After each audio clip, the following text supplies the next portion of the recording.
Hello, I am Arin. And I'm Arif. Most people at some point in their lifetime will get surgery.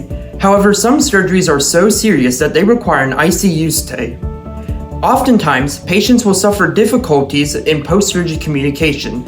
Our app was inspired by one such incident. Ms. Taylor, our Congressional App Challenge advisor, came up with an idea based on her experience with Mr. Freddie Taylor, her father-in-law. Mr. Taylor had heart surgery at UF Shands Heart and Vascular Hospital, after which he was unable to speak due to weakness, which left him agitated because he was unable to communicate to doctors, nurses, and family. UF Shands had no existing software to assist such patients, so it led us to develop an app and a hardware device to enable patients to communicate more effectively. Our app is named ICUspeak. The app aims to allow those who cannot talk prior or post-surgery to communicate effectively.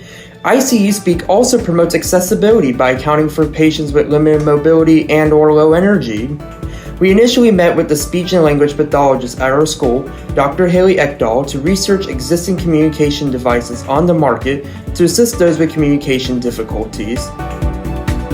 Our advisor then made contact with one of the top advanced heart failure and transplant specialists, cardiologist Dr. Mustafa Ahmed, who provided real-life insight in developing the app.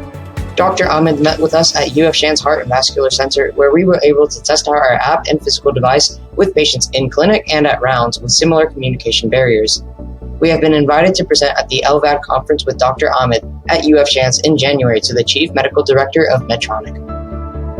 One technical difficulty that we faced during the development of the application was a difficult conversion from the JSON data fetched from the database to an object on the Dunkable app. To do this, we implemented a Flask backend that relays information via an API and vice versa.